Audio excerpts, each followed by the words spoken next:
Yo soy Ángel Ayol, actualmente tengo 21 años. El 17 de septiembre del 2014 yo tenía 17 años recién cumplidos, era menor de edad.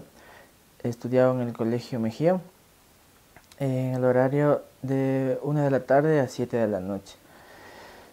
El 17 de septiembre, producto de reformas laborales que hizo el gobierno, hubo protestas a las afueras de mi institución.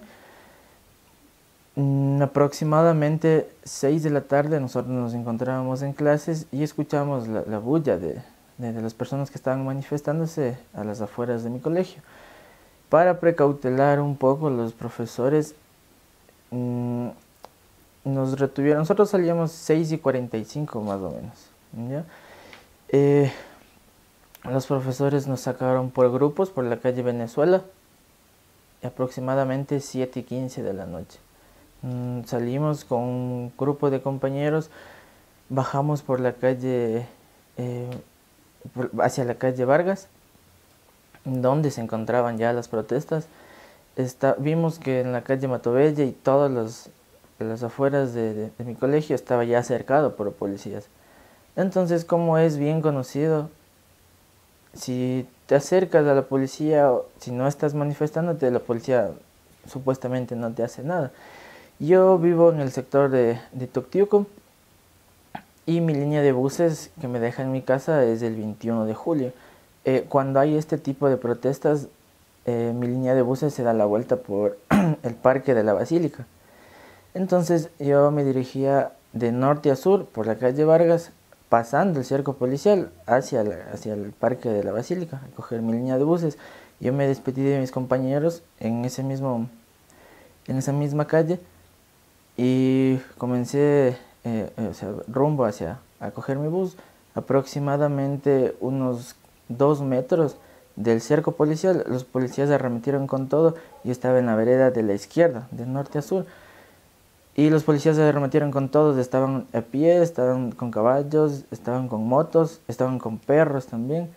Y mi única reacción, porque los policías estaban toda la calle Vargas es súper grande y súper ancha, entonces estaban de pared a pared, estaban un montón de policías. Entonces ellos se arremetieron con todo y mi reacción fue correr, regresarme hacia mi colegio, y como estaba tan cerca y los policías arremetieron con todo rápido, yo sentí un golpe que me botó a mí al suelo y comencé a rodar en la calzada.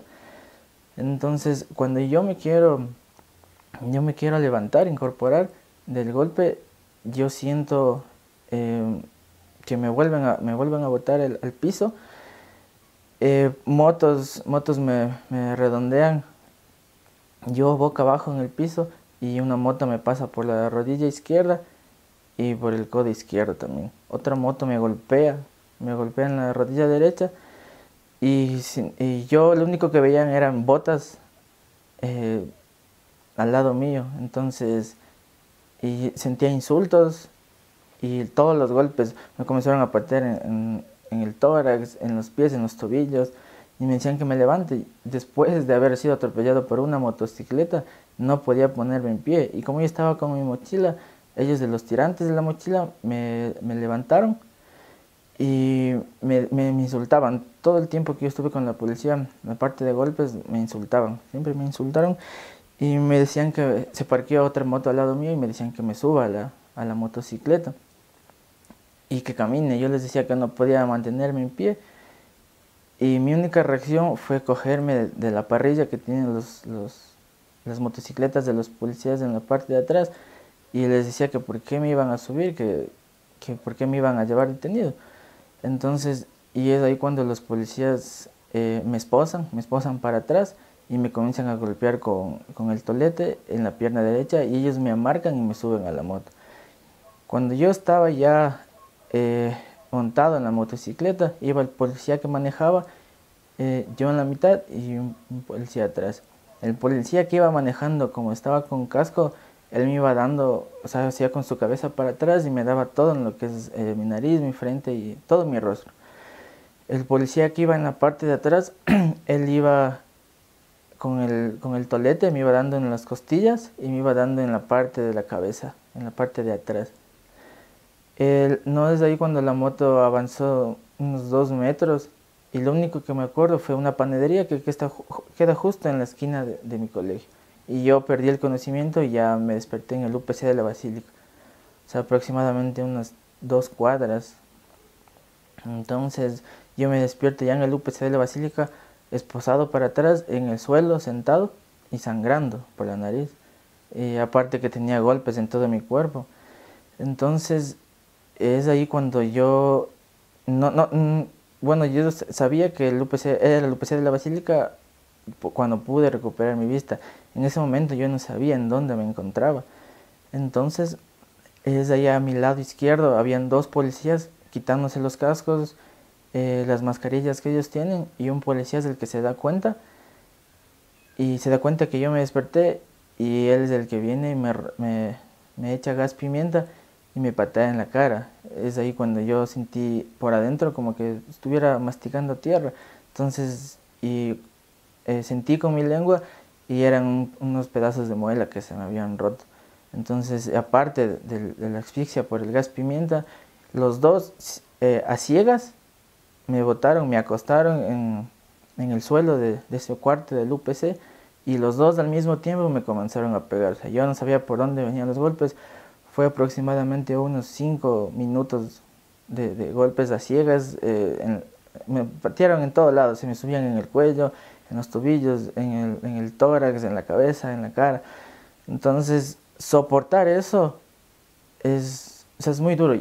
Yo pensaba en ese momento que yo no les volvía a ver a mis papás, a mis hermanos, a toda mi familia, y que los policías tenían intenciones de matarme. Yo era la única persona que estaba ahí, y de la manera que me golpeaban y de la manera que me insultaban, es lo único que se me cruzaba por la mente, que ellos querían asesinarme. Porque es bien conocido, se ha escuchado que la policía golpea y desaparece. Entonces, en varios casos. Bueno, luego de eso vinieron más compañeros donde nos volvieron a golpear. Yo pasé aproximadamente 3 horas de esposado para atrás y unas 2 horas cegado por el gas pimienta. Cada que yo tuve contacto con los policías dentro del UPC, sufrí maltratos, me seguían golpeando. Y bueno, aproximadamente 12 de la noche, 11:30, salimos con rumbo hacia Flagrancia. Nos estábamos aproximadamente unos 8 detenidos dentro de ese cuarto, y vino un solo patrullero a llevarnos a todos. Es ahí cuando los policías que me van a sacar son los que me quitan las esposas luego de 3 horas, y nos llevaron a Flagrancia. En Flagrancia entramos, yo sentía que me iba a desmayar dentro de Flagrancia, y les decía a los policías que estaban ahí, y los policías nunca me dieron atención médica ni nada en ese momento. Primero estaban, como en ese día hubo protestas del Colegio Montúfar, había detenidos chicos estudiantes del Colegio Montúfar, y ellos estaban en el examen médico de Flagrancia. Entonces nos dijeron que nos toca esperar para que nos atiendan a los detenidos del Colegio Mejía. Bueno, después de eso nos manifestaron que ya nos iban a hacer el examen médico a los estudiantes del Colegio Mejía, y mis compañeros dijeron que me atiendan a mí primero porque yo era el más golpeado. Incluso yo no podía levantarme. Compañeros míos de mi colegio, ellos me ayudaron a levantarme y a subir a unas gradas, que ahí era donde estaba el médico de Flagrancia. El médico de Flagrancia lo único que me vio fue el codo, porque estaba en camiseta por donde me pasó la motocicleta. Y él dijo, ese brazo está fracturado, y les dio la orden a la policía que me saquen al hospital. Y me dijo, ¿qué te pasó? Me dijo. Entonces yo les dije que la policía me había pegado, y ahí es donde él le da las órdenes a los policías que me saquen al hospital. Una vez ahí cuando yo, unos 10 minutos antes, yo había hablado con mi mamá por teléfono, de una persona que me proporcionó una llamada telefónica dentro de Flagrancia, porque en el UPC de la Basílica a mí los policías me quitaron el celular, me dejaron incomunicado también. Entonces yo hablé con mi mamá, le dije que estaba en Flagrancia, mi mamá me dijo que ya estaban afuera. Entonces cuando los policías me comenzaron a trasladar al hospital, yo le dije al policía que mis padres ya estaban afuera. Entonces que me deje avisarles y me dijo no, y me empujaba. Yo no podía caminar, estaba totalmente golpeado y me decía que, o sea, me insultaba, me insultaba. Entonces él me sacó por la puerta que da hacia la Avenida Patria, pero como encubierto. Entonces yo le decía que me deje decirle. Ahí cuando mi tío me logra ver y yo le hago señales, entonces mi tío estaba con mis padres. Entonces ahí ya tomé contacto con mis padres y le dijeron que a dónde me llevaba y que por qué me sacaba así, a escondidas, no avisaba. Entonces vino un patrullero. Yo no podía flexionar las piernas, si caminar se me hacía duro, no podía flexionar las piernas para subir el patrullero y era alto el patrullero.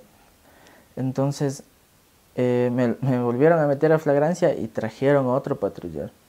Entonces el patrullero ingresó abajo a los patios, a las celdas, y ahí donde me marcaron, me tuvieron que marcar para meterme al patrullero, y luego de eso ya nos fuimos al hospital Eugenio Espejo.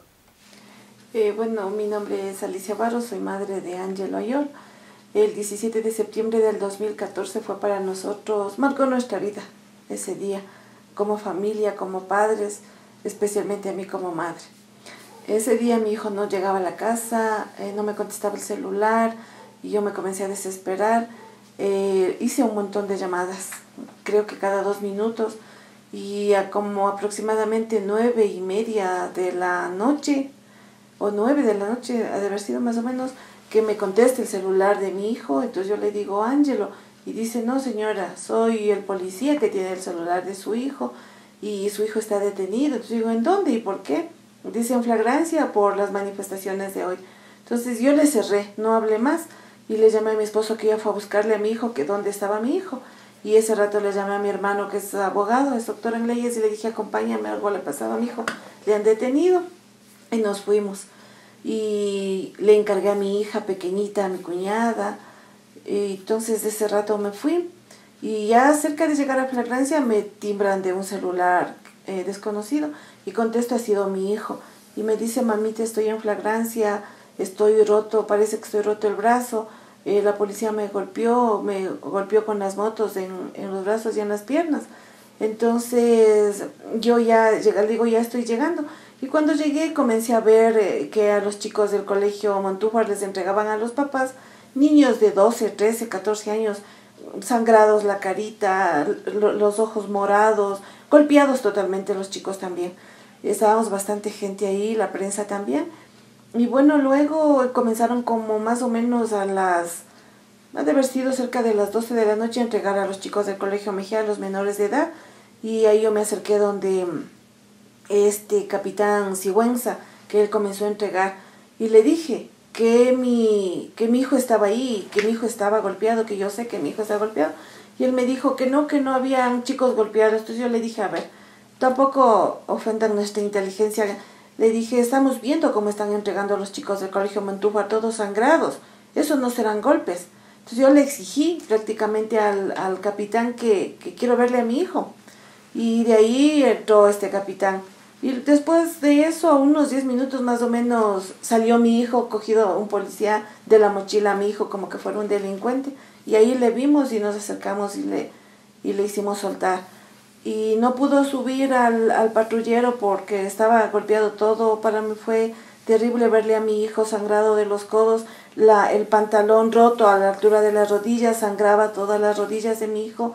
Los brazos, el brazo era hinchadísimo, no podía moverle, sangraba los codos, sangraba los hombros, la carita le sangraba de la nariz y no podía caminar. Entonces de ahí yo le dije que tenían que llevarle a un hospital. Y como no pudo subirse al patrullero, le ingresaron por el parqueadero nuevamente a mi hijo para traer supuestamente otro carro. Pero total, yo me quedé ahí, mi esposo, mi hermano, nos dividimos las puertas. Y recuerdo a un señor que ahora sé quién es el don Luigi de INRED. Él me dijo, señora, de aquí no se mueva. Y nosotros nos dividimos las otras puertas. Entonces yo me quedé sola prácticamente frente a la puerta del parqueadero. Y más o menos a unos 10 minutos le sacan a mi hijo en el patrullero. Entonces yo ya le vi que mi hijo venía en el patrullero y yo me paré a abrir los brazos frente al patrullero y le hice parar y me subí. Porque a mí me daba miedo que le desaparezcan a mi hijo. Entonces ya le desaparecieron más de 3 horas, yo no supe dónde estaba, entonces yo tenía ese temor, yo me subí al patrullero al vuelo prácticamente, y ahí me dijo el policía, ¿usted es la mamá? Le dije, sí, yo soy la mamá, y ahí me dijo, usualmente no hacemos eso, le voy a hacer el favor de llevar. Le dije, ustedes no me hacen ningún favor, porque ustedes le dejaron y le golpearon de esa manera a mi hijo. Entonces de ahí fuimos al Eugenio Espejo, ingresó por emergencia, le revisaron en emergencia, se le vio todo como estaba. Yo le filmé todo, y a mi hijo cómo estaba, los policías que estaban llevándole a mi hijo, y luego le subieron al 7º piso del Hospital Eugenio Espejo a pediatría, porque mi hijo era menor de edad todavía.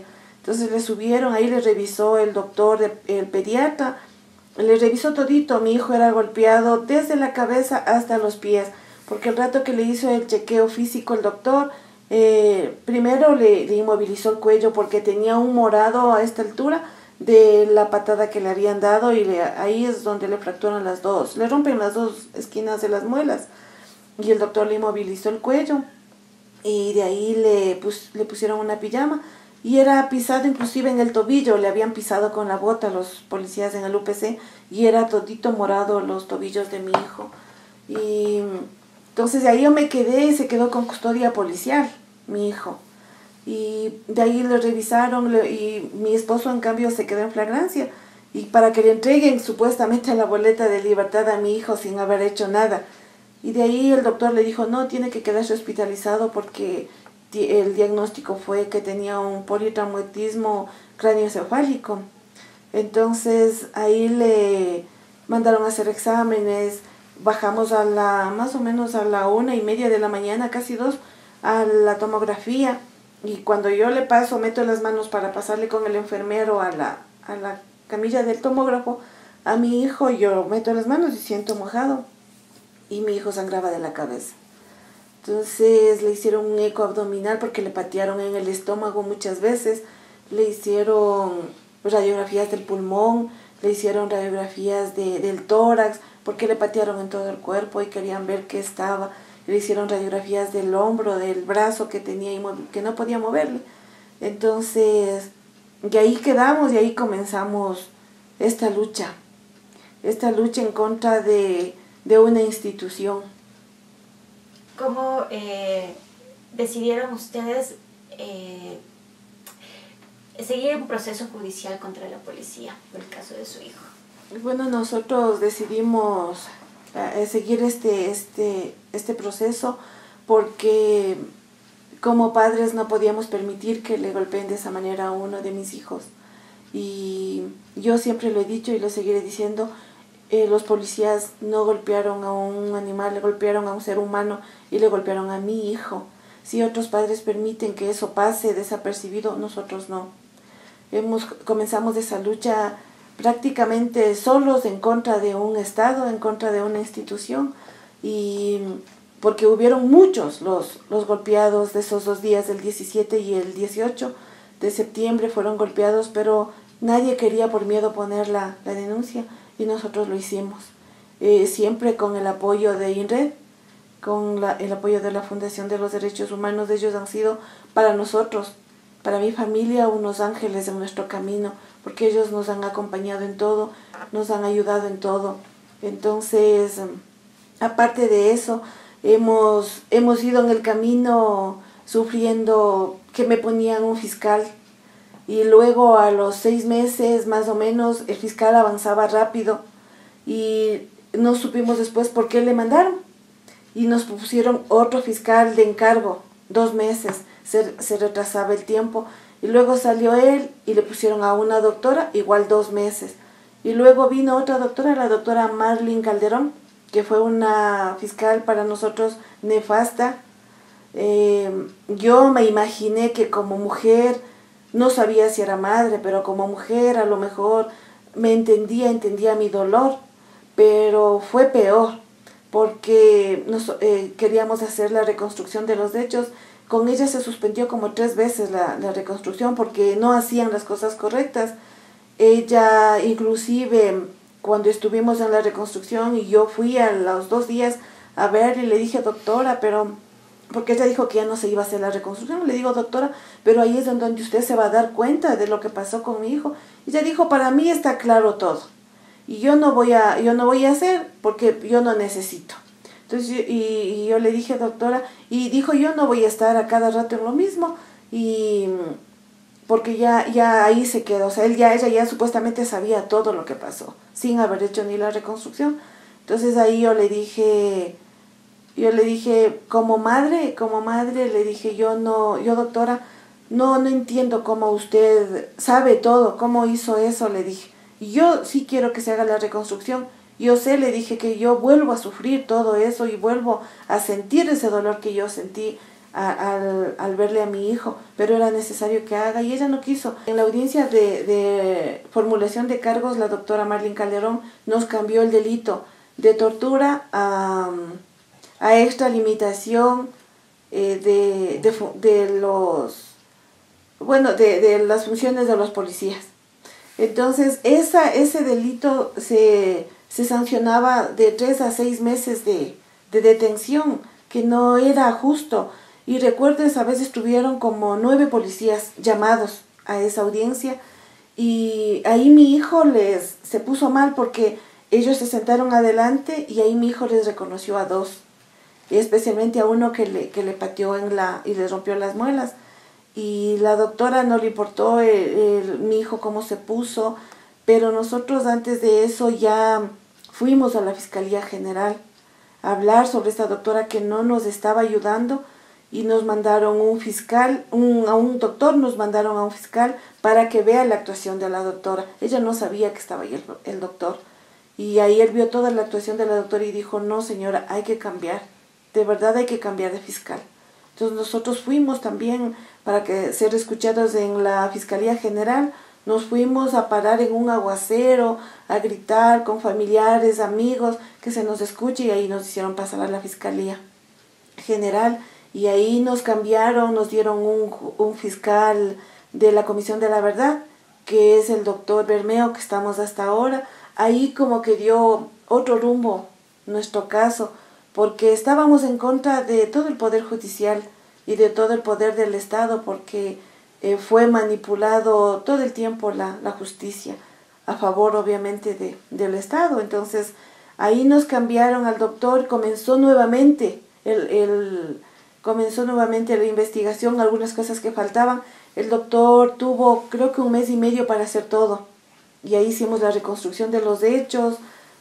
Fue igual doloroso volver a vivir, pero era necesario. Y ahí entramos nuevamente a la reformulación de cargos, y ahí volvieron a cambiarle a delito de tortura. Muy bien. Y finalmente, los episodios más importantes que usted vivió en el día del juicio, cuando ya se sentenció por fin a los policías, los sentimientos que usted le vino en esos momentos. ¿Qué pasó el día de la audiencia, del juicio? Los 2 días de juicio fueron para nosotros una acumulación de los 4 años que hemos buscado la lucha, porque fue revivir todo desde el principio. Todos esos 4 años se redujo a 2 días. Fue durísimo para nosotros, para mí como mamá, fue durísimo volver a escucharle a mi hijo. Era como volver a verle a mi hijo golpeado de esa manera, sangrado. Y también fue una lucha durísima porque los abogados de los policías son bastante mentirosos, mañosos, y ellos querían inculparle a mi hijo como que mi hijo era el violento, o sea, y cosas así. Vivir eso fue muy duro, fue muy desgastante, e inclusive a mí me dijo el abogado, su hijo le vio al policía que le pegó, su hijo le vio. Yo le dije, ¿cómo le va a ver? Si le golpearon no fue 1, fue más de 6. Le dije, ¿cómo le va a ver? Si se tapan, le dije, como todo delincuente, se tapa de la cabeza a los pies, ¿cómo le va a ver? Solo sentía lo que ellos le golpeaban y le pegaban. Entonces fue muy duro, fueron unos sentimientos de dolor, como de saber volver a revivir lo que le hicieron a mi hijo, y también estar a la expectativa de qué dirán y de qué decidirán los jueces, si es que todas las evidencias, todas las pruebas que teníamos de ellos iban iban a hacer caso de todo lo que teníamos. Entonces cuando al segundo día de juicio ya iban a dar la sentencia, ahí recuerdo que por unanimidad salieron los 3 jueces y dijeron que por unanimidad sentenciaban a los policías, al teniente Altamirano por 10 años porque él fue el que le golpeó, uno de los agresores principales, y al cabo Fonseca por omisión porque él vio lo que le golpearon y no hizo nada. Permitió que sigan golpeándole a mi hijo. Y claro, para mí, yo como decía, cerré mis ojos y lloraba porque decía, parece que estamos alcanzando la verdad y no vi nada más. Y también es una victoria media agridulce. Primero porque falta todavía unos procesos más para terminar nuestra lucha, pero también porque no fueron sentenciados todos los policías que le golpearon a mi hijo. No fue uno, fueron más de 6. Entonces eso para nosotros también, o sea, sí metieron la mano. La fiscalía anterior no sacó, los fiscales anteriores no sacaron a todos los que le golpearon a mi hijo y los que ordenaron, porque no solo son los culpables los que actúan, sino también los que ordenan. Esos son los que tienen que también ir a juicio y ser detenidos y pagar la condena, y por el dolor que causan a la humanidad, por el dolor que causan a nosotros como pueblo, después de que nosotros somos los que con nuestros impuestos pagamos y dotamos de preparación y de armas a la institución para que después ellos vuelvan contra nosotros y arremetan con todo lo que nosotros les hemos dado. Y finalmente el último episodio, que usted me contaba de la sabatina, que incluso el presidente se refirió a usted, minimizando el caso de su hijo. ¿Cómo vivió esos días? ¿Cómo fue? ¿Qué dijo el presidente y cómo se sintió usted? Bueno, para mí fue cuando él se pronunció en las sabatinas, pronunciándose hacia mí, diciendo que la mamá del estudiante dice que solo por pedirle el nombre le han hecho así con el esfero. No fue así. Le pincharon y le lastimaron a mi hijo la cabeza. Entonces a mí me indignaba mucho y creo que eso me dio mucha más fuerza para continuar, para desmentirle a este presidente y decirle lo que en el gobierno de él hizo. Esos son afectaciones a la gente, son delitos de deshumanidad que él permitió con su gobernación hacer de parte de las fuerzas públicas hacia el pueblo. Entonces sí me indigna y nos indignó mucho como familia y mucho más como madre. Finalmente, ¿cómo resumiría en 2 frases la lucha que ustedes han tenido para conseguir justicia? Bueno, nuestra lucha ha sido de amor, primeramente. De amor como padres y de no repetición para los estudiantes, para los chicos, que nunca más vuelva a suceder esto, que quede un precedente de no maltrato a los estudiantes, de no volver a dejarles así golpeados de esa manera de parte de la fuerza pública, porque el pueblo tenemos el derecho de la libertad de expresión y decir lo que nosotros sentimos, y si no estamos de acuerdo con algo o con alguien, pues tenemos el derecho de decirlo y decir a todos los padres de que tenemos que estar al lado de nuestros hijos y protegerles de todo y de todos. Mi nombre es Bolívar Ayol, soy padre de Ángelo Ayol. El 18 de septiembre del 2014, mi hijo ya estaba internado en pediatría del Hospital Eugenio Espejo. Entonces yo esa noche del 18 yo me quedé en el hospital porque mi esposa anteriormente, el día anterior se quedó ahí. Entonces yo permanecí, a eso de las 11 de la noche vinieron unas señoritas enfermeras y asustadas me dijeron, disculpe, el chico, ¿de qué caso es? Entonces yo le dije que era había sido detenido en las manifestaciones del Colegio Mejía y los policías le habían pegado, le habían maltratado. Le digo, ¿y pero por qué me pregunta eso? Dice, porque acaban de llegar alrededor de 6 policías y quieren ingresar a verle al chico. Que ellos dicen, pero es que nosotros aquí le dejamos. El chico está aquí, el chico del Mejía está aquí, queremos verle. Entonces nosotros le dijimos que no, que aquí no hay ningún chico de Mejía, que aquí no está nadie. Eso fue el 18 a las 11 de la noche aproximadamente.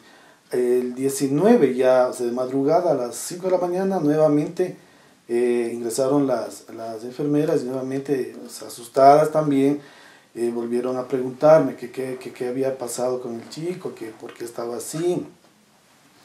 Entonces yo le volví a decir, ¿no? Entonces le digo, pero ¿por qué? O sea, ¿por qué me pregunta nuevamente?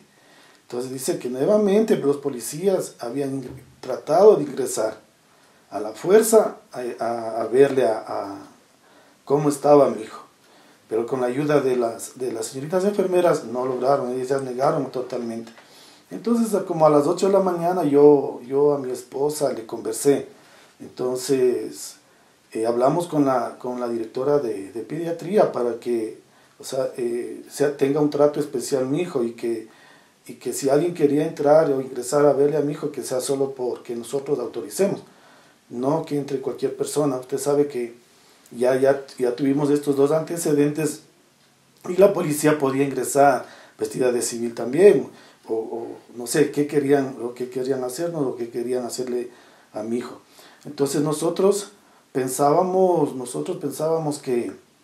que nosotros teníamos que también, pues, con mi esposa no abandonarle a mi hijo, teníamos que pasar ahí con mi hijo.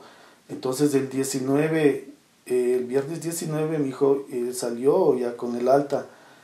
También igual tuvimos que llamarle a mi cuñado y a familiares para que nos puedan acompañar, porque teníamos miedo de que nos estén esperando o nos quieran hacer algo. O sea, teníamos miedo, realmente teníamos miedo por la acción que vaya a tomar en represalia la policía contra nosotros. Ese es un evento que pasó al principio. Y luego cuando íbamos a dar nuestras versiones, igual siempre habían policías que estaban de civil. O sea, es fácil reconocerles por su forma de comportarse, por su forma de estar ahí. Nos hacían un seguimiento con relevos, bueno, un poco de cosas así. Y más aún también los policías que estaban de civil, digamos de uniformados en las versiones. Y en las audiencias igual, o sea, también, pues, o sea, ahí eran digamos, hasta cierto punto ya más de frente, ¿no? Porque ellos venían y nos tomaban fotos. O sea, ellos nos tomaban fotos, ellos cogían y nos tomaban fotos, o sea, como tratando también de que nosotros reaccionemos en una forma tal vez de pelear o de insultar, pero nosotros hasta nos manteníamos siempre con calma, tratando de evitar todo eso. Bueno, eso ha pasado en todas las audiencias ha pasado esto, que siempre hemos tenido siempre el seguimiento, la intimidación por parte de la policía y de sus agentes. Igual cuando en la última audiencia que tuvimos el 10 de enero de este año, también nuevamente, o sea, el mismo esquema, la misma forma de tratar de ponernos miedo. Igual entran, tratan de decirnos, o sea, de que les veamos, de que es contra los policías, bueno, así. O sea, no nos dicen a nosotros, pero ellos dicen eso. Entonces tratan de ponernos miedo, pero nosotros seguimos firmes y fuertes. A usted como padre de Ángelo, ¿cómo se siente tratado o cómo se está sintiendo tratado por la justicia en Ecuador? Partiendo del hecho de que la justicia que tarda no es justicia. Entonces nosotros no nos sentimos, como decía mi esposa, realmente complacidos por la sentencia que se ha conseguido. Porque primeramente no fueron, o sea, todas las personas que le hicieron eso a mi hijo, todas las personas que le torturaron, no están todos, no están los que ordenaron de parte de la policía, no están los que ordenaron de parte del gobierno, no están. Nuestra aspiración era llegar hasta allá, nosotros queríamos llegar hasta allá.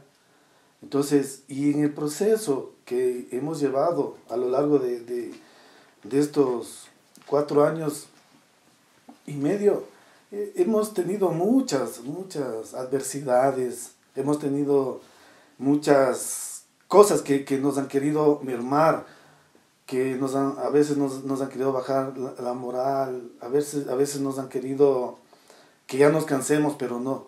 Por el amor a Ángelo, por el amor a la familia y porque esto no se vuelva a repetir, nosotros seguimos adelante y seguiremos adelante.